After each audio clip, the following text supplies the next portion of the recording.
জি বাংলার অতি জনপ্রিয় ধারাবাহিক মিঠি ছোড়া ৩ বোনের গল্প নিয়ে এই ধারাবাহিক সম্পর্কের নানান চড়াই উতরাই দেখা গেছে এই ধারাবাহিকে।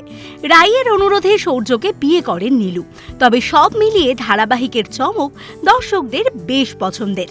সম্প্রতি আমাদের ক্যামেরা পৌঁছে গিয়েছিল মিঠি ছোড়া সেটে, সেখানেই আমাদের সাথে জমিয়ে আড্ডা দিলেন নীলু এবং সৌর্য। বলো সিন মুখস্থ তো? পাইনি তো সিন। কি একজন বলছে সিন মুখস্থ, একজন বলছে পাইনি সিন। আমাদের মধ্যে এটা চলতে থাকে, মানে যেটা আমরা দেখি না, অ্যাকচুয়ালি যেটা পর্দায় দেখি সেটা হচ্ছে নীলুর এইটুকুটুকু চুল।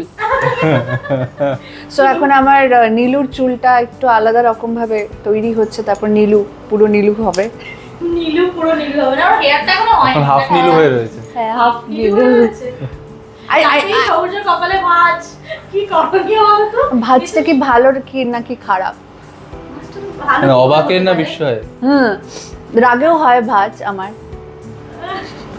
তো আমি একটা জিনিস মানে স্পেসিফিক্যালি তোমাদের জুটিটা নিয়ে, যে জুটিটাকে দর্শক ভীষণ একদম দেখতে চায় না, এই জুটিটাকে মানুষ দুটোকে আলাদাভাবে অভিনয় তো ঠিক আছে, নীলু কবে ভালো হবে? সৌর্যর সাহচর্য থেকেও তো নীলু একটু ঠিক হচ্ছে না। ওইটা হচ্ছে প্রেজেন্ট টাইম টপিক। তো কিছুদিন আগে সৌর্যকেও দর্শক গালাগাল দিচ্ছিল যে সৌর্য কেন এত খারাপ হচ্ছিল। কিছুদিন আগে নীলুকেও লোকে বলছিল যে না, ও তো ঠিকই বলেছে। আবার কিছুদিন বাদে এটা সিরিয়ালটা যতদিন চলবে আমরা প্রত্যেকেই আর কি টার্ন ওয়াইজ, মানে একবার আমাদের সিরিয়ালে প্রত্যেকেই কোনো না কোনো সময় খারাপ হয়েছে। কখনো হ্যাঁ, মানে রাই কেন এভাবে নীলুর সাথে বিয়ে দিল এই বলে রাইয়ের উপরও বেশ কিছু সময় ফ্যান্সরা ক্ষুব্ধ ছিল, নীলুর উপরও ক্ষুব্ধ আছে, আমার উপরও ক্ষুব্ধ ছিল। আমার উপর এখন আই থিংক কনফিউজ রয়েছে, আদৌ কি নীলু ভালো হবে নাকি নীলু খারাপ। মানে এই কনফিউশনটা আমি যেখানেই যাই লোকে বলে আচ্ছা তুমি এরকম কেন, না তুমি তো অবশ্য ঠিকই করছো। আবার কেউ মানে ভীষণ মানে দর্শকও কনফিউশনে রয়েছে, আমিও রয়েছি কনফিউশনে, মিক্সড রিঅ্যাকশন আর কি, মিক্সড। ইয়া বুঝতে পারছি নীলুকে, মানে সৌর্য এখন তো সৌর্য হিরো, এখন তো সৌর্যের জন্য মোটামুটি বিভিন্ন রিলস বেরোচ্ছে, তার জন্য চোখে জল এসে যাচ্ছে দর্শকদের। এটা হচ্ছে তুমি আবার দেখেছো না, চোখে পড়েনি এসব? চোখে জল এসে যাচ্ছে এরকম দেখিনি। হ্যাঁ, মানে কমেন্ট তো করে যে খুব ভালো এই সেই। ওই রাইয়ের মানে এবার আমার দর্শকের অদ্ভুত দাবি আছে, সেটা হচ্ছে অনির্বাণ না আমার সৌর্যকে বিয়ে করব।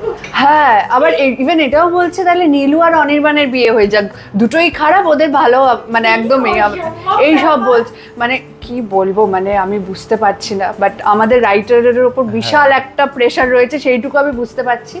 তো ক্রিয়েটিভস রাইটার্সদের উপর ভীষণ প্রেশার আছে, দেখা যাক কি হয়। মানে ধরে নাও দর্শকদের মতামত অনুসারে রাইটাররা এরকম একটা স্টোরি লিখলো যেখানে সৌর্য আর রাইয়ের বিয়েটা তো নেওয়া যাবে, অনির্বাণ আর নীলুর বিয়ে হলে কি হবে? সৌর্য কি হবে? আমিও বুঝতে পারছি না কি হবে কি হবে কি কারণ হবে। একটা মাথায় তো চুল থাকবে না, মানে এই সন্দেহ করবে আর এ তো মানে আমিও সন্দেহবাতিক, অনির্বাণও সন্দেহবাতিক, সন্দেহ করছে, দুজনে দুজনকে সন্দেহ করবে কোনো কারণ ছাড়া। হ্যাঁ, মানে কি যে হবে, মানে দুটো কাপল যদি হয় এরকম। ও ভাবছি ভিজুয়ালাইজ করছে। হ্যাঁ, মানে 24 আওয়ার্স এর মধ্যে 12 আওয়ার্স স্বামী স্ত্রীকে সন্দেহ করবে, বাকি 12 আওয়ার্স স্ত্রী স্বামীকে সন্দেহ করবে। হ্যাঁ, কি হচপচ, জমে কি করে যাবে, it's hotchpotch. But let's see কি হয়, মানে আমিও খুবই এক্সাইটেড। হ্যাঁ, তবে মানে আমার যেটুকু অ্যাজ আ অডিয়েন্স মনে হয় যে রাইয়ের চরিত্রটা যেভাবে দেখানো হয়েছে এবং সৌর্যর চরিত্রটা, এবং তার থেকেও বড় কথা তারা দুজন এই মুহূর্তে একটা দুজনেই দুটো বৈবাহিক বন্ধনে আবদ্ধ। তো সেক্ষেত্রে এটা হওয়াটা আমার মনে হয় একটু টাফ আছে, বাট লেটস সি কি হয়। আচ্ছা, এবার আমি অফ দ্য রেকর্ড বলি, দেবাদিতা রিলস গুলো দেখা হচ্ছে তো, কি লেভেলের রিলস করছে সবাই মিলে? হ্যাঁ, মানে কি বলবো, এটা অন ক্যামেরা নাই বললাম। ওর না ওর সাথে বেশ কিছু রিলস আমি অ্যাকচুয়ালি আমাদের বেশিরভাগ রিলই তো মেকআপ রুমে হয়, ওর সাথে 2-3টে রিল ওকে আমি পাঠিয়েছি। 2-3টে রিল না গো, পাঠায়নি। কোথায় পাঠিয়েছি? তোমাকে একটা দেখালাম না আমি, যে আমরা দুজনে করব, দেখিয়েছিলাম। তুমি বলেছিলে, দেখাওনি। দেখাইনি? শিওর? হ্যাঁ, নীলুর সঙ্গে রিলটা একটু কম। হ্যাঁ, মানে নীলুর সাথে যেহেতু আমাদের মেকআপ রুমে হয়, তো আমি ভেবেছিলাম যে ওই যেহেতু এটা আমি বলছি ওর কোনো দোষ নেই, আমি ভীষণ না দোষ কারোরই না। অ্যাকচুয়ালি এটা হয়ে ওঠে না, কারণ এখন কম্পারেটিভলি নীলুর সাথে আমার সিন কম যাচ্ছে, অন্যান্য সিন বেশি যাচ্ছে। আর যখন হচ্ছে তখন যতবার আমি ট্রাই করেছি ততবারই মানে আমি ভেবেছি যে আউটডোরে আমাদের আউটডোরটা ভীষণ সুন্দর, ওইখানে আমরা করবো। এবার যতবারই ভেবেছি ততবারই নয় বৃষ্টি, নয় এমন সময় আমি ফ্লোরে ঢুকছি যে সময় নীলু বেরোচ্ছে, বা বিকেল হয়ে সন্ধে গড়িয়ে যাচ্ছে, তো হচ্ছে না। মাঝখানে আমি ছিলামও না বেশ কয়েকটা দিন। হ্যাঁ।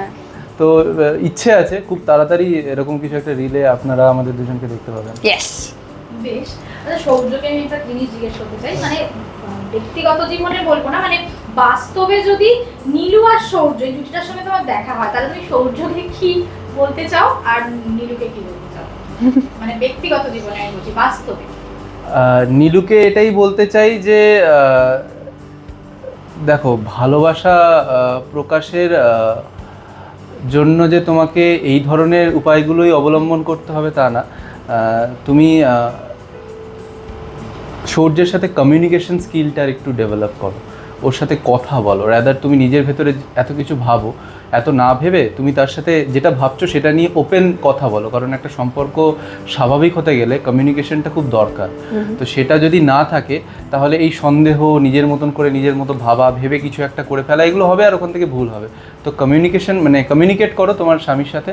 আর সৌর্য যতটা ম্যাচিওর, সে নিশ্চয়ই তোমার প্রবলেমসগুলো বুঝতে পারবে, তোমাকে সময় দেবে, তো সেই জায়গাটাও বোঝো, এটা আমি নীলুকে বলবো।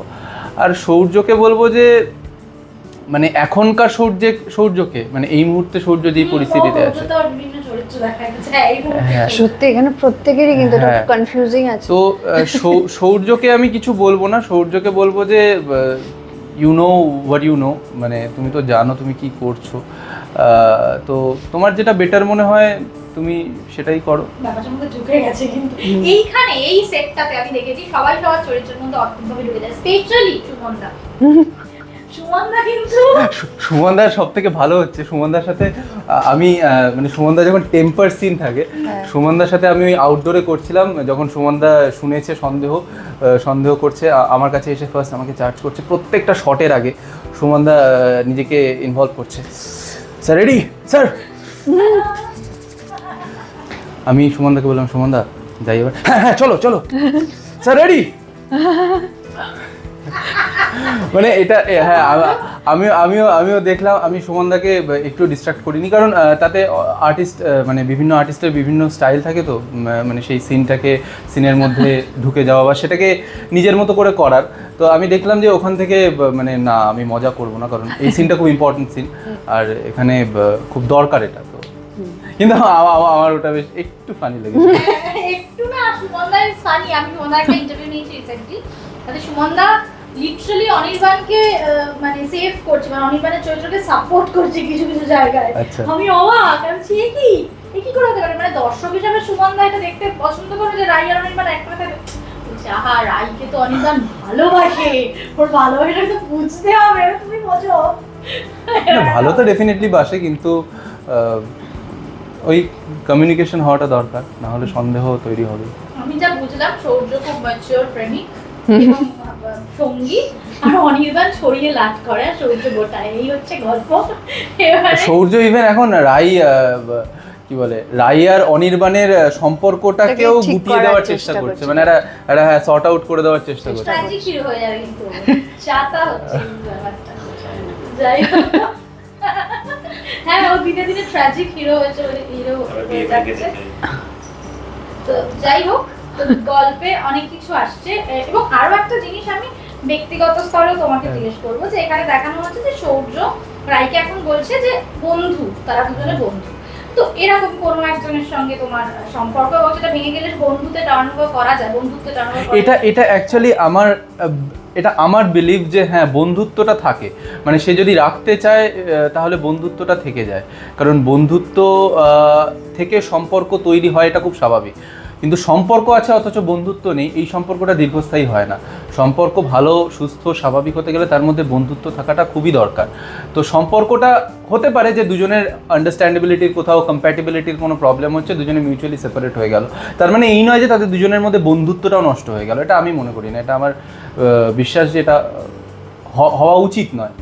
তো সেক্ষেত্রে এই জায়গাটা একটা খুব সুন্দর দেখিয়েছে যে রাই সৌর্যের মধ্যে যাই হয়ে থাক না কেন, কোনো পরিস্থিতির পরিপ্রেক্ষিতে এখন দুজনে দুটো ভিন্ন মেরুতে রয়েছে, কিন্তু তাদের দুজনের মধ্যে বন্ধুত্ব যেটা ছিল, মানে যেটা মেন বেস, স্ট্রং বেস, সেটা এখনো পোক্ত রয়েছে। তো এটা খুব ভালো। না একেবারে না, দেবাদ্রিতার কাছে লাইক কোনো এক্সেসের সাথে কোনো ফ্রেন্ডশিপ দেবাদ্রিতা রাখতে পারবে না, মানে আমার মানে সেই এটাই নেই, কেপেবিলিটিই নেই। হয়তো যার সাথে সম্পর্ক আছে তার সাথে বন্ধুত্বের সম্পর্ক থাকলো এবং বন্ধু হওয়াটা ইম্পর্টেন্ট, কিন্তু যার সাথে প্রেমের সম্পর্ক আমার একবার ভেঙে যায় বা ভেঙে যদি যায় কখনো, তার সাথে আমার বন্ধুত্বের সম্পর্কও থাকবে না। হয়তো একটা মিনিমাম রেসপেক্ট থাকবে, কিন্তু সেই বন্ধুত্বটা থাকবে না। কঠিন মানে আমি থাকবোই না, মানে আমি এই জিনিসটাকে সাপোর্টই করি না, লাইক হতে পারে। হ্যাঁ মানে ডেফিনেটলি কঠিন, কিন্তু মানে যদি যেই মানুষটাকে মানে দেখো সম্পর্কের বিচ্ছেদ তো বিভিন্ন রকম, সে আবার পরে যে সম্পর্কে যায় অনেক রকম সমস্যা দেখা যেতে পারে, মানে না সেটা ফোর্সফুলি নয়, একদমই ফোর্সফুলি নয় যে বন্ধুত্ব রাখতে, যেমন এখানেও কিন্তু রাই আর সৌর্যের বন্ধুত্বটা ফোর্সফুলি নয়, এটা ভীষণ অর্গানিক্যালি, মানে এটা ওর মধ্যে সেই বন্ধুত্বের ফিলিংসটা রয়েছে, সেই বিশ্বাসটা রয়েছে, তাই যেটা হচ্ছে জেনুইনলি করছে। ফোর্সফুলি যে আমার সাথে ওর বন্ধুত্বটা আমি কোনোভাবে ভাঙবো না, ভাঙতে দেবো না, এই চেষ্টা এরকম কিচ্ছু কিন্তু না, যা হচ্ছে ভীষণ অর্গানিক্যালি হচ্ছে। ওকে ডান। দর্শকদের কি বলবে আগামী ট্র্যাক নিয়ে? আগামী ট্র্যাক নিয়ে বলবো যে আরো অনেক টুইস্ট আসতে চলেছে, তো সবাই প্লিজ মিঠিজোড়া দেখতে থাকুন। তুমি বলো। হ্যাঁ সবাই প্লিজ মিঠিজোড়া দেখতে থাকুন, সোম থেকে শুক্র রাত 9:30 জি বাংলায়। আপনারা দেখে নিলেন নীলু সৌর্যর জমজমাট আড্ডা। এই ধারাবাহিকের কোন জুটি আপনাদের সব থেকে বেশি পছন্দের? কেমন লাগে এই ধারাবাহিকটি? অবশ্যই আমাদের কমেন্ট করে জানাতে একদম ভুলবেন না। আর এরকম আরও অনেক ভিডিওস দেখার জন্য নজর রাখতে হবে আমাদের চ্যানেলে।